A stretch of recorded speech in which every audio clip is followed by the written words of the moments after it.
Y como les decía, hermanos, en esa visita que tuvimos, fuimos a la Florida y allá, por supuesto, fuimos a Disney World.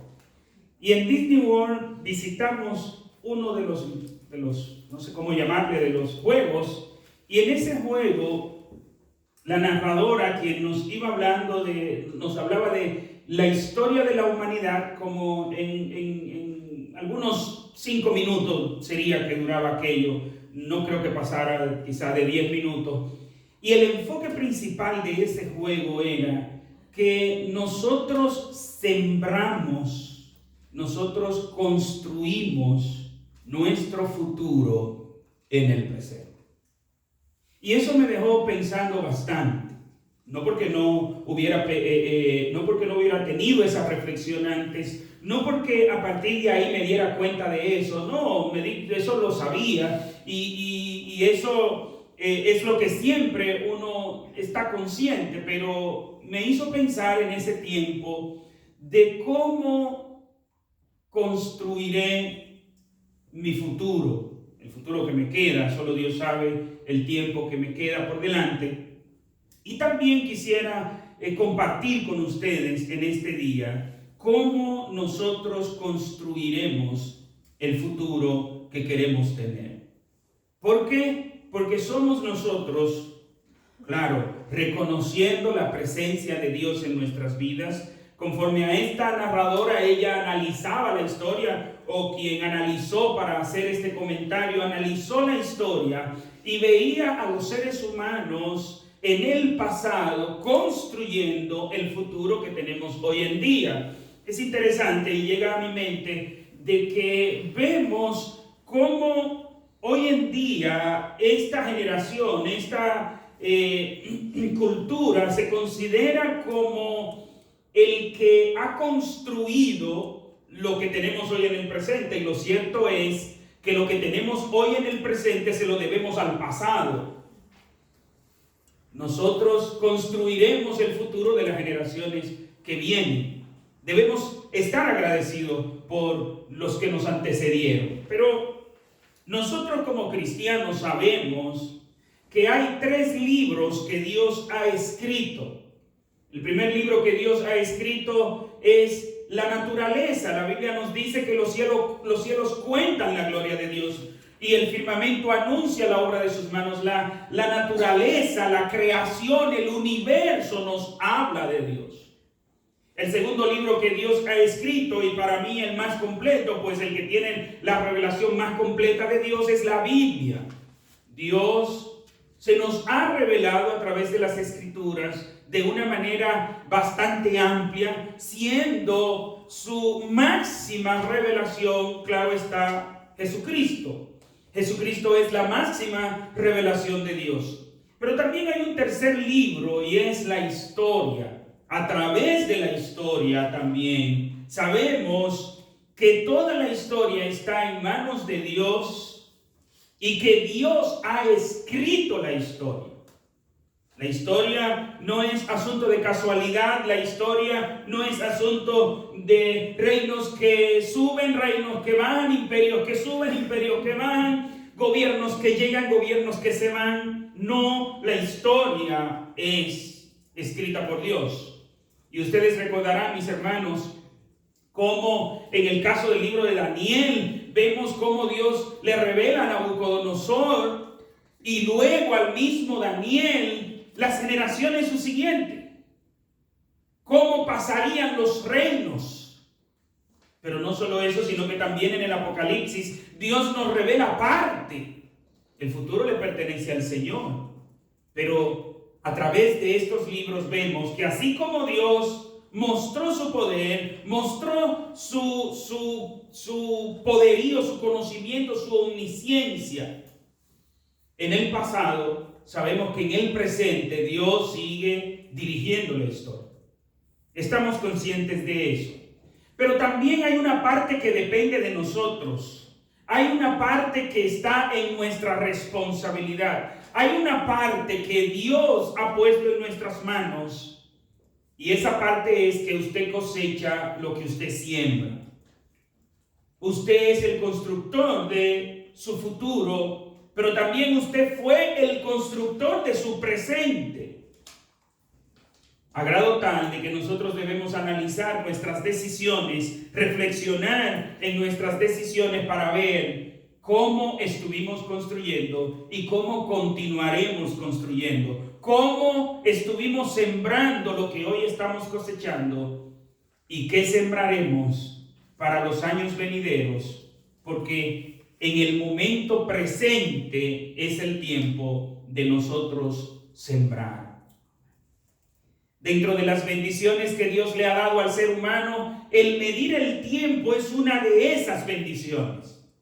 Si no fuera porque medimos el tiempo, hoy usted pudiera pensar es un día como cualquier otro. Pero como medimos el tiempo, sabemos que estamos en el primer domingo de esta nueva década. No solo de este nuevo año, no solo de este nuevo mes, sino también de esta nueva década. Y porque medimos el tiempo, ya que Dios nos dio desde el principio, desde el Génesis, vemos cómo Dios dice que las constelaciones sirvan, que las estrellas sirvan, que el sol y la luna sirvan para medir los días, los meses y los años. Por eso, en el día de hoy, podemos sentir, como publicó Elvis Pérez en su cuenta de Facebook, sentir como que estamos en un año nuevo. Sentirnos solo como que estamos en un año nuevo. Y aquí esto lo agrega el hermano Alex, estamos en una nueva década. Y en esta nueva década, este nuevo año, ¿qué sembraremos? Dios nos da la oportunidad de comenzar de nuevo. Quizás el comenzar de nuevo sea continuar algo que ya estábamos haciendo, pero que el año pasado no lo pudimos terminar por diversas razones. Quizás el comenzar de nuevo sea comenzar un proyecto nuevo en nuestras vidas, comenzar algo nuevo en nuestras vidas que el año pasado por algunas circunstancias no pudimos comenzar, pero que este nuevo año nos da la oportunidad de un recomenzar. Siempre tenemos la oportunidad de comenzar de nuevo. Y en esta nueva oportunidad de comenzar o de continuar aquello que hemos comenzado pero no hemos concluido, es importante que nosotros meditemos en cuál es el futuro que sembraremos, cuál es el futuro que construiremos en este presente, en este 2020, tomando en consideración no solamente las áreas que los inconversos, no solamente las áreas que los que no tienen a Dios toman en consideración, sino más bien poniendo en orden correcto de prioridad las cosas como deben ser. No dejándonos llevar por la corriente de este mundo, como nos advierte Dios a través del apóstol Pablo en el libro de los Romanos en el capítulo 12. No dejándonos llevar por la corriente de este mundo. No pensando como piensan los que no tienen a Dios. No pensando como aquellos que piensan, pero que a ellos no les ha amanecido el sol de justicia, no se ha revelado en sus vidas. Sino pensando como hombres en cuyos corazones Dios reina, en cuyos corazones Cristo es el Rey y que nos ha dado grandísimas promesas, nos ha revelado cosas maravillosas que la misma Biblia dice que anhelan ver los ángeles. Y Dios nos ha dado. Recuerden, mis hermanos, que quien da el crecimiento a lo que nosotros sembramos es Dios. El apóstol Pablo en 1 Corintios capítulo 3 versículo 6 dice: yo planté, yo sembré y Apolos regó, pero el crecimiento lo ha dado Dios. El crecimiento depende de Dios. Dios hace crecer, no nosotros, pero Dios le dará crecimiento a lo que nosotros sembremos. Pensemos entonces, Si nosotros analizamos nuestro presente, ¿qué estamos cosechando? Lo que sembramos. Y si usted dice, bueno, no estoy cosechando nada, me parece que eso fue lo que usted sembró. ¿Por qué? Porque cosechamos lo que sembramos. El futuro más importante de todo ser humano es su futuro espiritual, donde ha de pasar la eternidad. Recuerdo que veía una prédica de Francis Chan en donde él tomaba la siguiente ilustración y decía, imagínense una cuerda que se extiende a la derecha ya hasta el infinito y que se extiende a la izquierda hasta el infinito, y que usted toma esa cuerda y le hace un nudo, y ese nudo representa su vida aquí en la tierra en comparación a la gran eternidad que hay para nosotros. ¿Qué estamos sembrando para nuestro futuro espiritual? Pensemos en este nuevo año, en esta nueva década, como un tiempo para nosotros sembrar más y más para lo espiritual. Fue lo que nos dijo Jesús: no os hagáis tesoros aquí en la tierra, sino que hagamos tesoros en el cielo. Y esa es la orden de prioridad. Primero lo espiritual, porque lo espiritual es eterno, lo espiritual es para siempre. Las cosas espirituales nos dejan beneficio en el tiempo presente y también en la eternidad, pero las cosas materiales solo nos sirven para el tiempo presente. Lamentablemente, mucho de nuestro tiempo, yo diría demasiado de nuestro tiempo, es invertido solo en las cosas materiales, solo en esas cosas que quedarán aquí. Invertimos tanto y tanto dinero en comprar juguetitos nuevos y no nos conformamos con tener los aparatos que tenemos. No son aparatos que están funcionando mal, no son aparatos que están dañados. Simple y llanamente ya los queremos cambiar porque ya hay otro más moderno. Y si usted tiene el dinero para hacer eso y eso no le representa un gran sacrificio, amén. Pero pensemos cómo muchas veces tiramos el dinero invirtiéndolo en cosas que no tienen relevancia. Y el dinero es sinónimo de tiempo, de trabajo que usted realizó. El dinero no lo conseguimos en la esquina, el dinero no lo conseguimos tirado en la calle.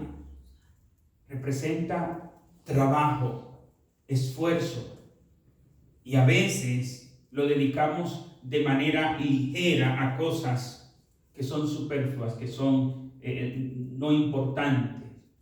¿Y por qué digo de esto? Porque es en ese jueguito, en ese juego, en esa ilusión en que muchas veces Satanás nos entretiene. Trabajamos más para conseguir más dinero y a veces eso no se reporta en nuestros ahorros, a veces eso no se reporta en beneficiar a otros como nos manda la Biblia, de que trabajemos para tener que compartir con los necesitados. A veces ese dinero simple y llanamente lo que viene es para comprar cosas no trascendentales. ¿Qué estarás sembrando tú en tu vida espiritual durante este año, durante esta década que te servirá para cosechar en el futuro? ¿Qué estarás sembrando en tu vida familiar?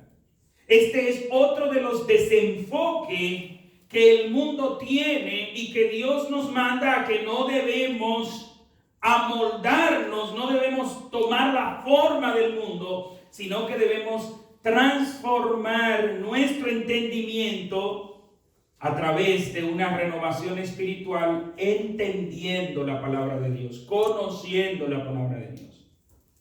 no os conforméis a este mundo, sino transformaos por medio de la renovación de vuestro entendimiento. ¿Y dónde vendrá esa renovación? A través de la palabra de Dios. ¿Por qué? Porque a través de la palabra de Dios veremos el mundo como Dios lo ve. Y como Dios ve el mundo, como Dios ve las cosas, es la manera correcta de verlas. Vemos que el mundo valora cosas que Dios dice, eso no tiene relevancia, eso no tiene importancia. Y vemos cómo el mundo ridiculiza cosas que para Dios son de suma importancia. Para nosotros ver, hoy en día, es lamentable ver cómo los seres humanos valoran poco la familia. Y usted dirá, sí, valoramos la familia, pero ¿valora un hombre la familia cuando le dedica más tiempo al trabajo que debería dedicarle, sacrificando de esa manera el tiempo que pasa con su familia? No, no está valorando la familia. ¿Valora la mujer la familia cuando ve la crianza de sus hijos como un estorbo en su vida, como una actividad que la tiene cansada, hastiada, agobiada? ¿Valora la mujer la familia? No. De hecho, en nuestros tiempos se dice bastante de que las mujeres que están criando a sus hijos en sus hogares son unas fracasadas y que las mujeres de éxito son las que están en empresas, son las que están dirigiendo negocios, son las que están haciendo mucho dinero. Pero eso es el mundo que lo ve de esa manera. ¿Cómo lo ve Dios? Dios sigue viendo la crianza como un trabajo loable. Dios nos ha confiado sus hijos para que lo criemos. Porque la Biblia dice que herencia de Jehová son los hijos. ¿Cómo vemos nosotros el invertir en las cosas eternas? El mundo lo ve como una pérdida de tiempo. Ir a la iglesia. ¿Y a qué? Es la pregunta. ¿Qué puedo yo tener en la iglesia? ¿Qué puedo yo disfrutar en la iglesia? Y le tenemos que decir, como le dijo Jesús a la mujer samaritana, si ellos supieran lo que Dios quiere darle. Jesús le dijo, si tú supieras, la mujer samaritana, ¿qué vamos a invertir? ¿Qué vamos a sembrar en las personas que nos rodean? En nuestros hijos, en nuestros vecinos, en nuestros compañeros de trabajo, de estudio. ¿Qué vamos a invertir? ¿Qué vamos a sembrar en esas personas que nos rodean? ¿Qué estaremos sembrando en la iglesia? Mis hermanos, nosotros no podemos pensar que vendrán personas de otro lugar a hacer el trabajo que a nosotros como iglesia nos corresponde. No. Nuestra iglesia, nosotros somos los que debemos enrolarnos en el trabajo de la iglesia. Nosotros somos los que debemos hacer en la iglesia. Porque no debemos depender de que otros vengan. Y no estoy diciendo con eso de que no debemos aceptar la ayuda que otros hermanos de otras iglesias nos puedan dar. Sí debemos aceptar esas ayudas, pero no debemos confiarnos de que el trabajo será hecho por ellos. No, mis hermanos. Somos nosotros los que debemos sembrar para ver que nuestra iglesia crezca. ¿Cómo estaremos sembrando en nuestra vida emocional? En nuestra vida afectiva, en nuestra vida intelectual.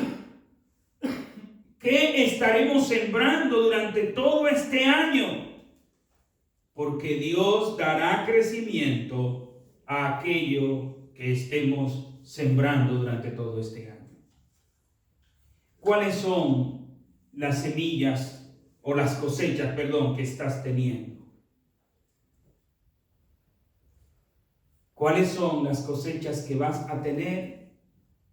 Abre el puño y mira a ver cuáles son las semillas que están en tus manos. ¿En qué cosas estás sembrando? ¿En qué cosas estás invirtiendo? Eso cosecharás en el futuro. No pensemos que podemos sembrar una cosa y cosechar otra. No podemos pensar que no vamos a sembrar nada en nuestra vida espiritual, pero estaremos llenos del Espíritu Santo, estaremos llenos del poder de Dios, estaremos llenos de las cosas de Dios. No, no y no. No podemos pensar de que no vamos a sembrar en lo intelectual, en lo espiritual, en lo afectivo, en lo emocional, y estaremos teniendo grandes cosechas. Este es un tiempo para que analicemos. Porque Dios nos llama a un constante crecimiento espiritual. Y quiero terminar leyendo un pasaje de la segunda carta del apóstol Pedro, en el capítulo 1. Voy a leer hasta del versículo 3 al 16, y solo voy a leer por asunto de tiempo. Dice así la Biblia, en segunda de Pedro capítulo 1 versículo 3 al 16. Todas las cosas que pertenecen a la vida y a la piedad nos han sido dadas por su divino poder, mediante el conocimiento de aquel que nos llamó por su gracia y excelencia. Por medio de estas cosas nos ha dado preciosas y grandísimas promesas, para que por ellas llegaseis a ser participantes de la naturaleza divina, habiendo huido de la corrupción que hay en el mundo a causa de las pasiones. Hemos huido de esa corrupción que hay en el mundo a causa de las pasiones. Nos dice, por esto mismo, ya que ha pasado esto. ¿Y qué es lo que ha pasado? De que todas las cosas que pertenecen a la vida y a la piedad nos han sido dadas. De que Dios nos ha dado grandísimas y preciosas promesas, de que hemos llegado a ser participantes de la naturaleza divina. Por esto, poned toda diligencia en añadir a vuestra fe virtud, a la virtud conocimiento, al conocimiento dominio propio, al dominio propio paciencia, a la paciencia piedad, a la piedad afecto fraternal y al afecto fraternal amor. Si tenéis estas cosas y abundan en vosotros, no os dejarán estar ociosos ni sin fruto en cuanto al conocimiento de nuestro Señor Jesucristo. Pero el que no tiene estas cosas está muy corto de vista, está ciego, habiendo olvidado la purificación de sus antiguos pecados. Por lo cual, hermanos, tanto más procurad hacer firme vuestra vocación y elección, porque haciendo estas cosas jamás caeréis. De esta manera os será otorgada amplia y generosa entrada en el reino eterno de nuestro Señor y Salvador Jesucristo. Por esto yo no dejaré de recordaros siempre estas cosas, aunque vosotros las sepáis y estéis confirmados en la verdad presente. Tengo por justo, en tanto que estoy en este cuerpo, el despertaros con amonestación, sabiendo que en breve debo abandonar el cuerpo, como nuestro Señor Jesucristo me ha declarado. También yo procuraré con diligencia que, después de mi partida, vosotros podáis en todo momento tener memoria de estas cosas. Nos hemos dado a conocer el poder de la venida de nuestro Señor Jesucristo, siguiendo fábulas artificiosas, sino como habiendo visto con nuestros propios ojos su majestad. Pues cuando Él recibió de Dios Padre honra y gloria, le fue enviada desde la magnífica gloria una voz que decía: este es mi Hijo amado, en el cual tengo complacencia. Y nosotros oímos esta voz enviada del cielo cuando estábamos con Él en el Monte Santo. Tenemos también la palabra profética más segura, a la cual hacéis bien en estar atentos como a una antorcha que alumbra en lugar oscuro, hasta que el día amanezca y el lucero de la mañana salga en vuestros corazones. Pero ante todo, entended que ninguna profecía de la Escritura es de interpretación privada, porque nunca la profecía fue traída por voluntad humana, sino que los santos hombres de Dios hablaron siendo inspirados por el Espíritu Santo. Les invito a que ustedes hagan esta lectura en sus casas. Voy a volver a leerla, pero en la Nueva Traducción Viviente. Es una versión que nos habla más claro, lo mismo, pero más claro. Y dice de la siguiente manera: mediante su divino poder, Dios nos ha dado todo lo que necesitamos para llevar una vida de rectitud. Analicemos nuestras vidas. Si nuestras vidas no están en crecimiento espiritual, si nuestras vidas no están avanzando, no es porque necesitamos que Dios nos dé. Ya Él nos ha dado todo lo que necesitamos. Pero depende de nuestra entrega, depende de cómo nosotros valoremos lo que Dios nos ha dado. Todo esto lo recibimos al llegar a conocer a aquel que nos llamó por medio de su maravillosa gloria y excelencia. Versículo 4. Y debido a su gloria y excelencia nos ha dado grandes y preciosas promesas. Hay maravillosas promesas que Dios nos da cuando nosotros nos entregamos por completo, cuando nosotros invertimos en su obra. Estas promesas hacen posible que ustedes participen de la naturaleza divina y escapen de la corrupción del mundo causada por los deseos humanos. En vista de todo esto, esfuércense al máximo. ¿Cómo es que debemos esforzarnos? Al máximo. No es pensar, oh, ya yo lo intenté una vez, ya lo he intentado 2 veces, ya yo voy a seguir, no voy a seguir con esto. No. Tenemos que esforzarnos al máximo. Tenemos que seguir intentándolo. Por responder a las promesas, vuelvo a leer el versículo 5. En vista de todo esto, esfuércense al máximo por responder a las promesas de Dios, complementando su fe con abundante provisión de excelencia moral. Ustedes recordarán, mis hermanos, que hemos estado predicando esta serie del Sermón del Monte, donde Jesucristo enfatiza que la moral cristiana debe ser excelente. Y es lo mismo que nos dice el apóstol Pedro aquí, que a nuestra fe debemos complementarla con una abundante provisión de excelencia moral. La excelencia moral con conocimiento, el conocimiento con control propio, el control propio con perseverancia, la perseverancia con sumisión a Dios, la sumisión a Dios con afecto fraternal y el afecto fraternal con amor por todos. Versículo 8. Cuanto más crezcan de esta manera, más productivos y útiles serán en el conocimiento de nuestro Señor Jesucristo. ¿Cuándo es que seremos más productivos? ¿Cuándo es que seremos más útiles? Cuando crezcamos. ¿En qué?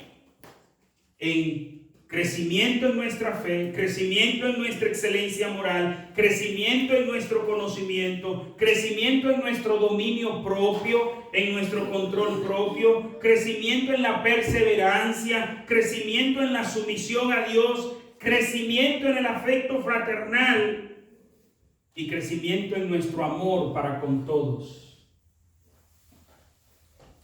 Hay que crecer, pero crece lo que usted siembra. Si usted no siembra, usted no recibirá ningún crecimiento. Este es un año para que analicemos y evaluemos cuáles son nuestras metas. De hecho, es un año bastante sugerente. ¿Y qué nos sugiere este año? Es el año 2020. Los oftalmólogos evalúan la vista y el que tiene una vista perfecta tiene una vista 2020. ¿Cuál es tu visión 2020?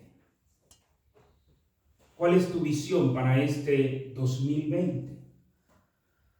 ¿Cuál es tu visión 2020 en lo espiritual? ¿Cuál es tu visión 2020 en lo ministerial, en lo familiar, en lo congregacional? ¿Cuál es tu visión? Porque si tu visión está distorsionada, no podrás ver bien. Si no enfocas de manera correcta, en el lugar correcto, no tendrás los resultados correctos. ¿Cuál es tu visión para con la iglesia? ¿Cómo te ves involucrada en esta iglesia? Porque el crecimiento de esta iglesia depende de nosotros. No depende de los que se fueron.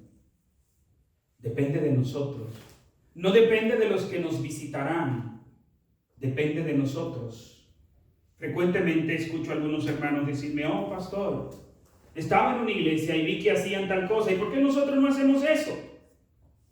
Le digo: sí, yo estoy de acuerdo. Comienzas tú que lo viste. Ah, no, yo no. Es que otro lo haga. Mientras estemos pensando de esa manera como iglesia, no avanzaremos, no creceremos. Tenemos que tomar en consideración qué tanto nos estamos esforzando por nuestra iglesia. A veces vamos a otras iglesias y vemos muchas cosas y decimos: ay, aquí sí es bien porque aquí tienen tantas cosas. Pero ellos lo tienen porque han pagado un precio. No pensemos que las cosas que vemos hacer en otras iglesias no tienen un precio, tienen un precio. No es solo mirar y ver: oh, ellos tienen tal cosa. Y vuelvo a repetir, vienen y me dicen: pastor, yo estaba en una iglesia que hace tal cosa, ¿y por qué nosotros no la hacemos? Sí, yo estoy de acuerdo que la hagamos. Comienza tú que lo viste. Pero tan pronto el llamado es así, de que lo hagas tú. Yo no. Mientras nosotros veamos nuestras fuerzas, nuestras capacidades, cada vez que se nos invite a hacer un ministerio, la respuesta será: no puedo. ¿Sabe cuándo las cosas cambiarán? Cuando dejes de ver tus fuerzas y tus capacidades, porque con tus fuerzas y con tus capacidades tú nunca podrás. Y no te lo estoy diciendo como: ay, es que si tú miras así no lo vas a... Es que no, tú no puedes. Porque si yo mirara mis fuerzas y mis capacidades, yo tampoco puedo. Pero tenemos que ver a aquel quien nos hace el llamado. Es Dios el que obra en nosotros y su poder se perfecciona a través de nuestras debilidades. Dios llama a lo necio para hacer cosas grandes a través de ellos. El problema no son nuestras capacidades, el problema es nuestra relación con Dios. Mis hermanos, es una pena, pero tenemos que admitir, nosotros tenemos una asamblea hoy y lamentablemente hay muchos ministerios que estarán cerrados porque no hay candidatos. Y no porque uno no invitó personas, no porque uno no se acercó a personas, no porque uno no le habló a personas. Es porque el no puedo fue superior.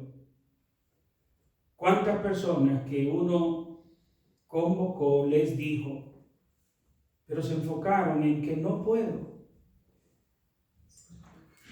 Y no es que no puedo después de haberlo intentado, porque si usted dice: mire, yo me he esforzado todo lo que he podido, pero no puedo, es que ni siquiera lo intentan.